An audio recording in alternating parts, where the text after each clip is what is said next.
As soon as the final bell of the day rang, I found myself getting shoved against the wall behind the school. I was surrounded by a group of boys from my class with no possible place to escape. The strongest and biggest of the boys held me against the wall easily, his hands gripping my shoulders. He and the rest of his group laughed right in my face. "We saw you trying to run off," one of them said. His tone was harsh, mocking. "Why bother with that, Eric? You know we're not gonna let you get away that easy." "Exactly," another boy said. "When you're a freak, you get what's coming to you." I grit my teeth. I grabbed at the bigger boy's wrists, trying desperately to pry his hands off me. I felt his fingers dig tighter into my shoulders. Squeezing my eyes shut, I winced. When I opened them again, I met his gaze. I had been avoiding doing that up till that point. There were some things I just couldn't handle. If it was the pain, I could take it. If it was the harsh insults, I could take them. I had always been weaker and smaller than my peers. I was getting used to being picked on, but I just couldn't take looking into the eyes of the boy that had been my best friend for most of my life and see the coldness in them. As soon as I did, all I could think about were the years we'd spent growing up together, the years he had spent defending me. It paralyzed me. "Ha ha ha! Gross!" one of the boys laughed. "He's staring at James. What? Do you like him, you gay perv? You do, don't you? Do you dream about him at night? You want to kiss him?" They all burst into laughter at this, James included. My cheeks burned with shame as I looked down at my shoes. Little did they know, they were right. I was in love with James. I had been for more than 6 years. This bullying had been the natural order of things for about 3 months at that point, all because I had made the mistake of opening up to my best friend about something that had been bothering me for years at that point. I knew I was gay because I loved James. I had discovered I was gay because of my love for him. I had kept it bottled up for years, afraid of what he might think of me if he found out. But one afternoon, as we hung out at my house, I had finally mustered the courage to tell him the truth. I hadn't expected him to like me back or anything like that. Even I had known that would be asking for too much. I never planned on even telling him how I felt about him in particular. I had assumed that if I did that, it would be okay. I would finally be able to get it off my chest. That's what I thought at that moment. I never forget the look of panicked disgust that crossed his face as soon as I finally got the words out. I never forget the way he got up, gathered up his things, and left my house without a single word in response. The next day, the entire school had known my secret. He'd cornered me in the bathroom with his friends, and that had been the start of it. They made it a habit to target me at least once a day, usually when the school day was ending or during lunch break. They didn't just target me in private either. On multiple occasions, they would target me publicly, write cruel things on my locker in permanent marker, toss opened ketchup packets at me during lunch break. Eventually, I started eating lunch in the janitor's closet. It was the only place I could get some form of peace during our free time. The janitor himself would frequently ask me, why wouldn't I just tell on them? The fact that I was being bullied wasn't exactly a huge secret after all. Several times, teachers would pull me into their offices, sat me down, and asked me what was going on. On each of these occasions, I had the opportunity to reveal everything to them, and if I did, the bullying probably would have stopped. James and his buddies would all get punished. Suspension, most likely. But that was exactly what I didn't want. Despite everything he was doing to me, I couldn't bring myself to hate him. Truth be told, I still cared deeply for James. I still loved him. I cherished the years that we had spent growing up together, all the fun adventures we had had as young kids. Even though I knew it would stop the bullying, I didn't have it in me to tell on James. Even when he tripped me over while I was trying to walk through the halls. Even when I sat at my desk and found a cruel message left taped to it. Even when he cornered me to taunt me every day without fail. I tried my best to never meet his eyes, no matter what. I could look at the other guys. They were just plain bullies. But I could never look at James. Because all I would end up asking myself was, what had I done to deserve any of this? And I must have done something wrong somewhere down the line. Otherwise, why did one of the most important people in my life suddenly decided he hated me? Even if he was grossed out by my being gay, why the cruelty? One day, I was unable to keep my emotions in any longer. James and I had separate classes that period. It was a rare moment of peace for me. Unfortunately, at some point, I needed to use the bathroom. I got a hall pass from my teacher and made my way there. I opened the door and stepped inside. It was empty, save for a familiar figure standing at the sink and washing his hands. My heart sank. I wanted to turn and leave the room as soon as I saw him, but I waited just a moment too long. He turned to look at me. I watched his expression shift from curious to ice cold. It felt like a knife twisting cruelly in my chest.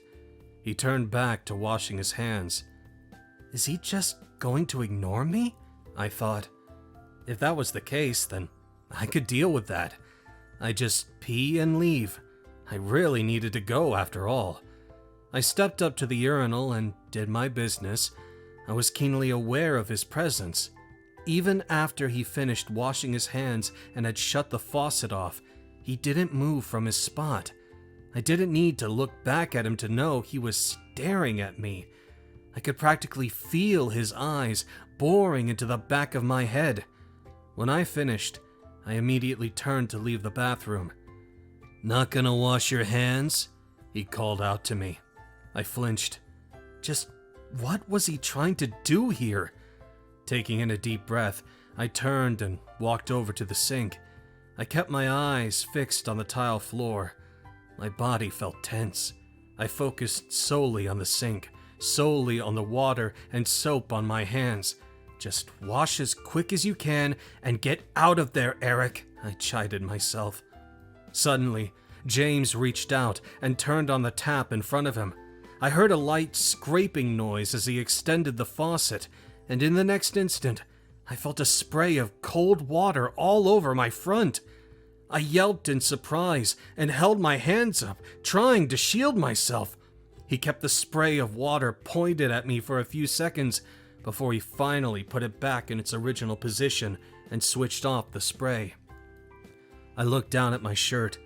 It was completely soaked through, sticking to my torso. When I looked back at James, he had a slight smirk on his lips. My lips twisted in anger. Tears stung at my eyes. "Why?" I choked out. His smile dropped as he seemed genuinely surprised that I had said anything at all. This made sense. I usually just remained quiet, but I was so overwhelmed with sadness at that moment that I couldn't stop the words from leaving my lips. "Why?" I demanded, my voice louder. "I don't get it! Why are you acting like this?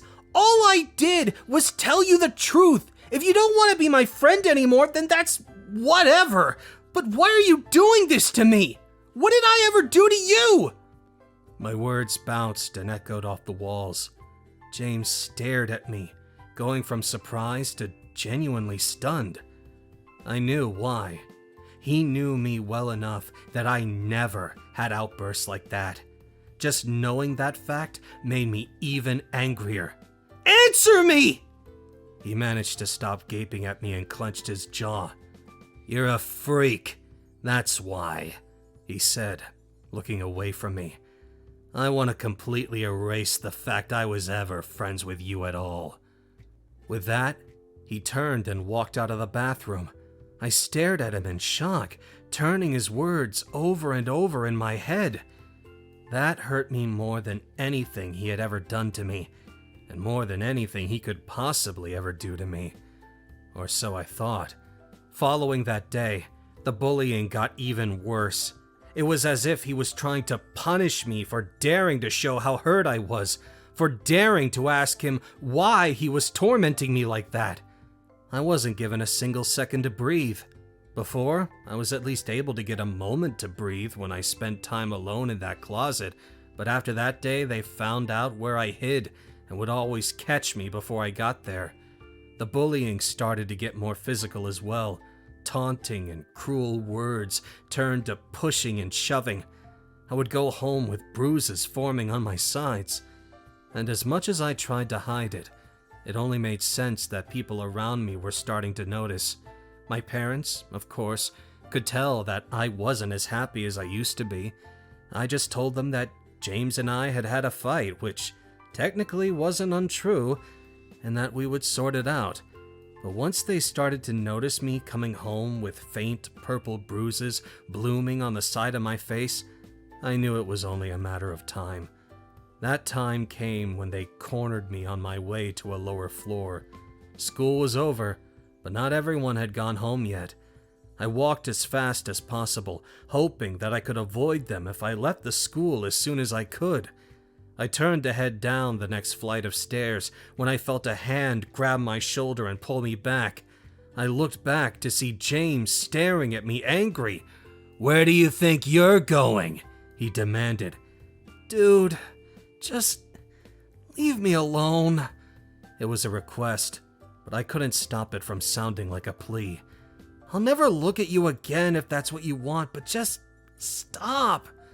I tried to pull my arm away, but he held on tighter. So I yanked my arm back instead, which sent him stumbling back from the force. Surprise flickered on his face, then it quickly morphed into rage. He usually tried to pick on me when no one else was around, but this time, he lost his cool. He stepped forward again, and before anyone could even attempt to stop him, he gave me a sharp push. Losing my balance, I stumbled back, and one of my feet slipped down a step. Before I knew it, I was falling. The tumble down the stairs itself did little damage, but when I landed at the bottom of them, I landed heavily on my left shoulder. I cried out in pain. When I tried to move it, an even sharper pain stabbed through me. I couldn't move my shoulder. The sounds of pain I made drew the attention of everyone around us. Well, aside from the people that saw me fell, several of whom were rushing down the stairs to try and help me. Through the small crowd that started to gather around me, I spotted James still standing at the top of the stairs, staring at me in shock. He seemed rooted in place, like he couldn't believe what had just happened.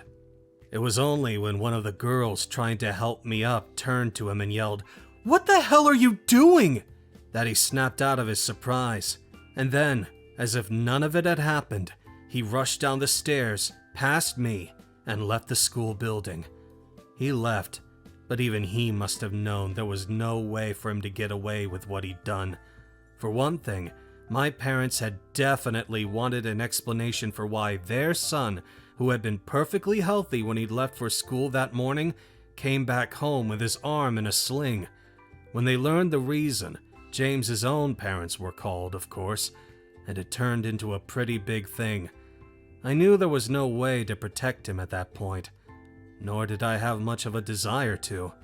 The constant dull pain in my shoulder, as well as the much sharper pain I would experience when I moved it too suddenly, served as an ever-present reminder of what he had done to me.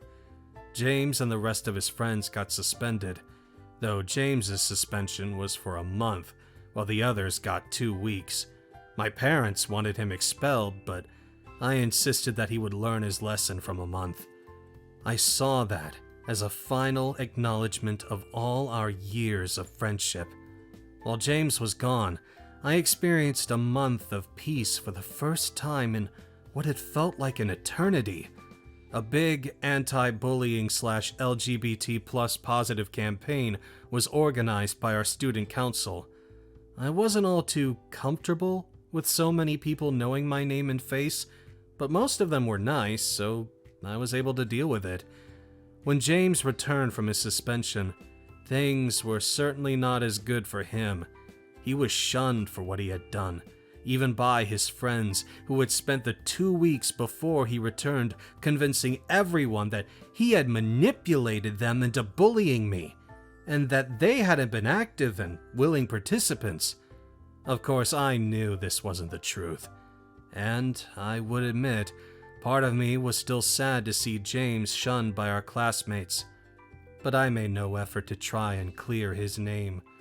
The physical wound he had inflicted on me was healing, but the emotional wound was still raw, and its pain tugged at me mercilessly whenever James would meet my gaze accidentally and immediately look away. He didn't come near me again, of course. I could see the guilt written all over his face whenever he was anywhere near me, but no attempt was made to even try and make things right. He never even uttered a single word of apology to me. That was when I finally considered our friendship dead. Still, I couldn't control the hurt I felt when I thought back to those days. I still couldn't understand what had caused such a drastic and sudden shift in his attitude just from learning I was gay. Was he really that disgusted by people like me? It was only about a month later that I would learn the truth. That was the month that Luca returned. A month later.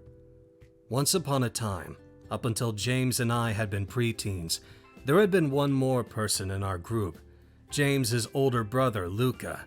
Roughly a year older than the both of us, we had looked up to him and taken everything he told us as the absolute truth, even though, of course, we had all been nothing but small kids at the time. However, as we entered our early teens, I started to see less and less of Luca. Around that time, James grew noticeably more quiet around me. Whenever I asked where Luca was or why he wasn't hanging out with us as often, he would never have a clear answer for me. One night, James had shown up in my backyard without warning. He'd thrown rocks at my window until I woke up and went down to meet him, sneaking so my parents wouldn't hear me. There in my backyard, James had exposed a rare, vulnerable side of himself, sobbing as he let me know that Luca had left home. No matter how many times I asked why, he never given me a clear answer, only that he had fought with his parents and they'd kicked him out. This happened when we had both been 13, and it was only 4 years later that I learned the truth.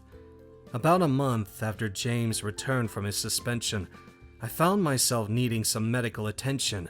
Ended up putting too much stress on my arm while I was hanging out with a group of friends, which was obviously not an ideal situation, seeing as it was still healing. I took a trip to our local hospital, and you can only imagine my surprise when the nurse that ended up attending to me was Luca himself. He stepped into the room and stared at me in shock. "Talk about a coincidence," he mumbled, glancing at the clipboard in his hand. "It really is you." I didn't move from where I sat for several seconds, trying my best to process what was in front of me. It was, without a doubt, Luca. I hadn't seen him in years. He had changed so much, but had also barely changed at all. When I stood, I momentarily forgot about my injury, or why I was there in the first place. I threw my arm around him in a hug and nearly knocked him over. "Whoa, easy there," he laughed, but he hugged me back, before pulling back to look at me. "Wow, what happened to you?" He had changed a lot since I'd last seen him. He was much taller for one, and he's grown his hair out, but it was definitely him. When he pulled away, there was still a trace of disbelief on his face. "Geez, it really is you. What happened to you?" I laughed. "What do you mean?" "Well, you used to be so tiny. What the heck did you get tall for?" "Look who's talking," I replied, and we both laughed. Okay. Reuniting with you is great and all, but I need to take a look at that arm of yours, he said, finally pulling away from me. You probably shouldn't stress it out any more than it already is. Sit down. I sat.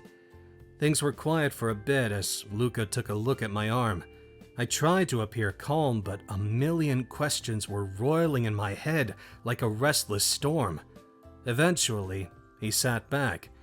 You just need to be more careful with it so it can heal better, alright? It's not anything serious or anything. I stared at his face. The questions felt like they were trying to burst out of me. And then, James and I aren't friends anymore. I blurted it out.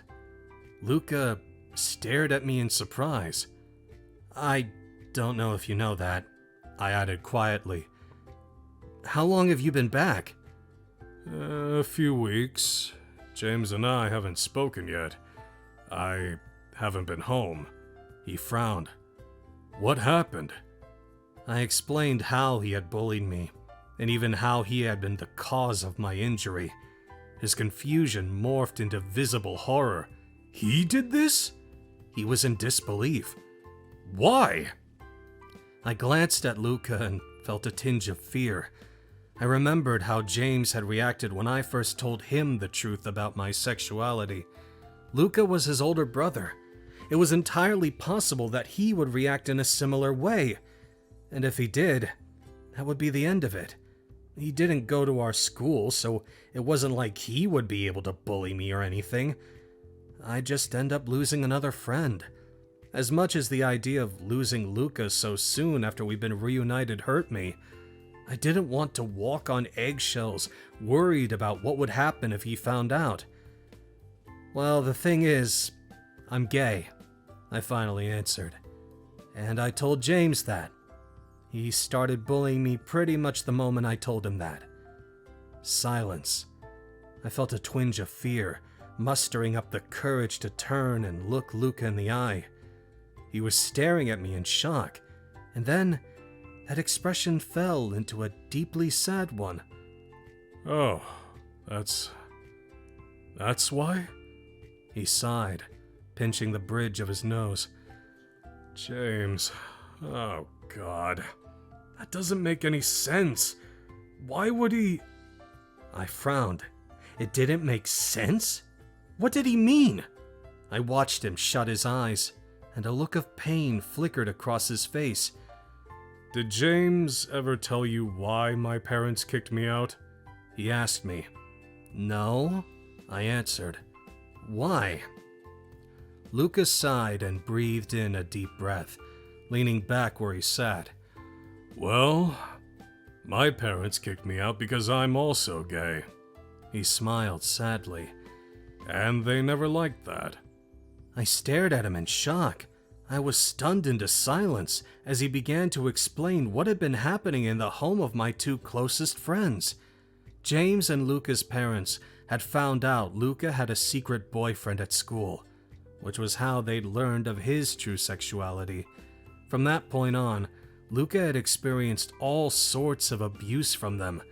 He didn't go into much detail on this, but judging from the way his eyes glazed over with sadness as he spoke, I could tell that it must have been bad.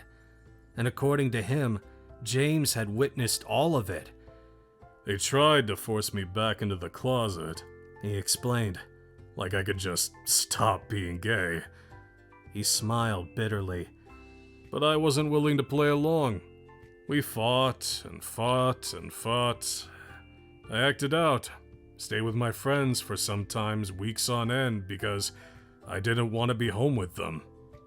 I was quiet, but my mind was working overtime, connecting what he was telling me to what had happened in the past. This, of course, explained the long periods of time he would disappear.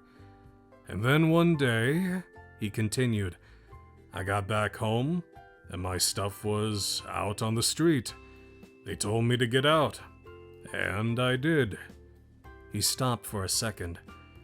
I felt bad to leave James behind, not to mention I had nowhere I would go.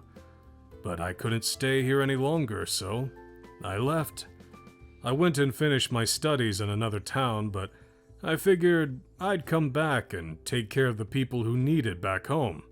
Right here. That explained a lot of things, like why he hadn't been home yet, but it didn't explain James's actions.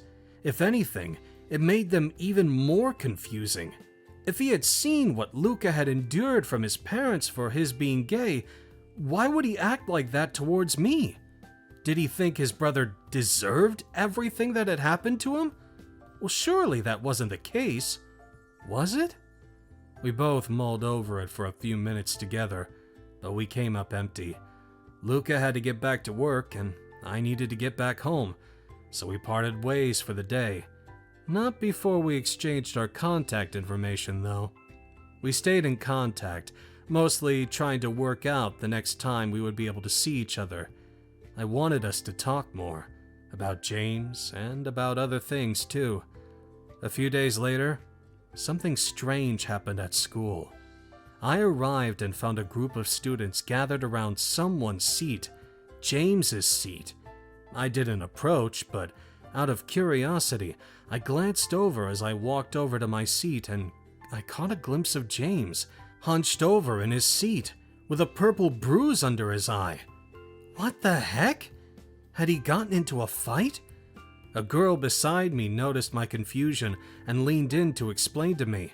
According to her, he had gotten into an argument with a guy about the way he saw gay people and had gotten beaten up. He'd let out some remarks that he shouldn't have, and that was the result.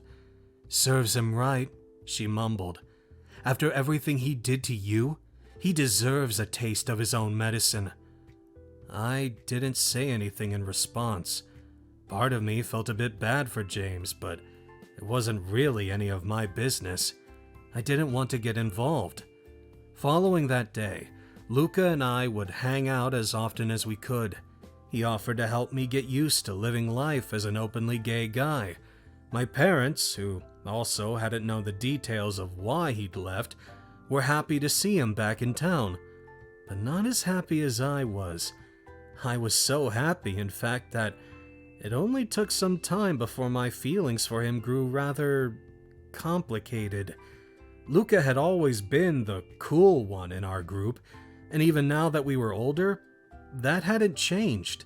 His passion and skill when it came to music impressed me, as did his kind personality in general. My feelings for him grew as we spent more time together, and I found myself craving a relationship with him.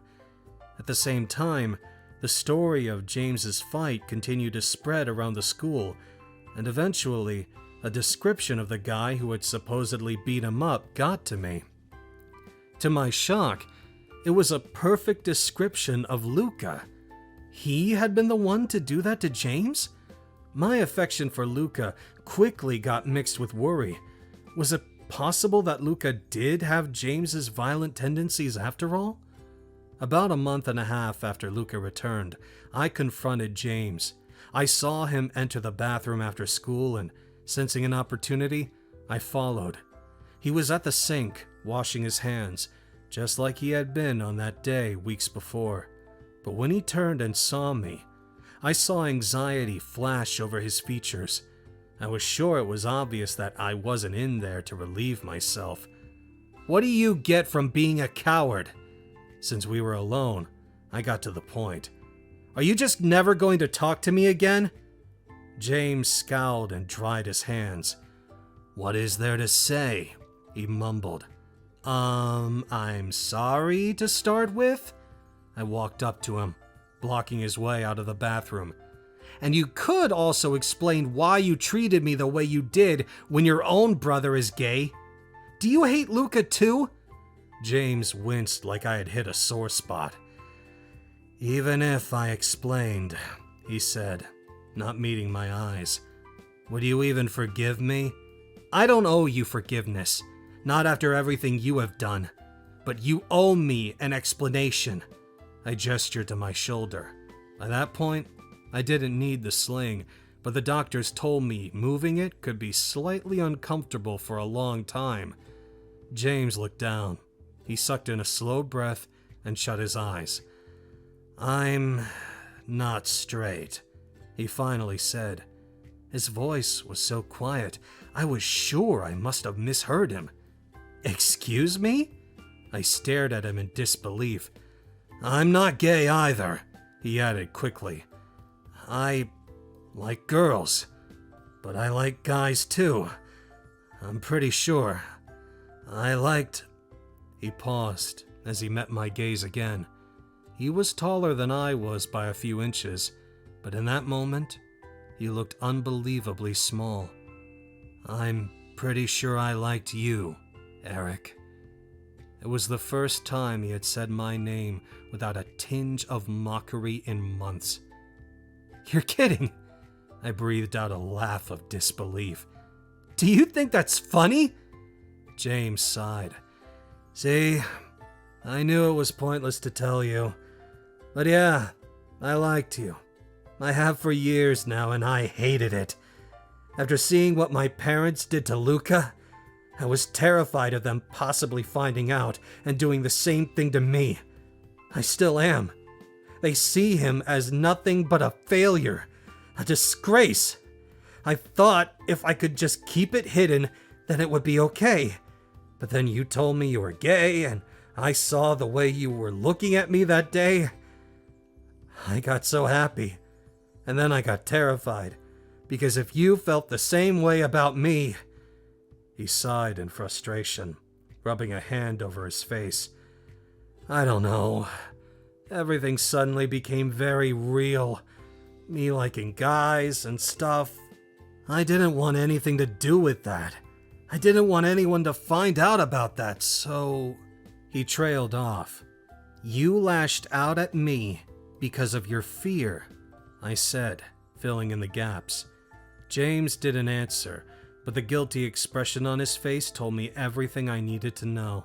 Finally, he uttered those two words I had been waiting for. "I'm sorry." For the longest time, I had assumed that if James could just say those words to me, I'd be willing to forgive him. I'd be willing to be friends with him again. But now that I got the whole picture, I realized that it wasn't that simple. "Thank you," I sighed, "for finally telling me the truth, and for apologizing. But I don't think I can accept it." The hurt look on James's face deepened. "Just like I thought." I shook my head.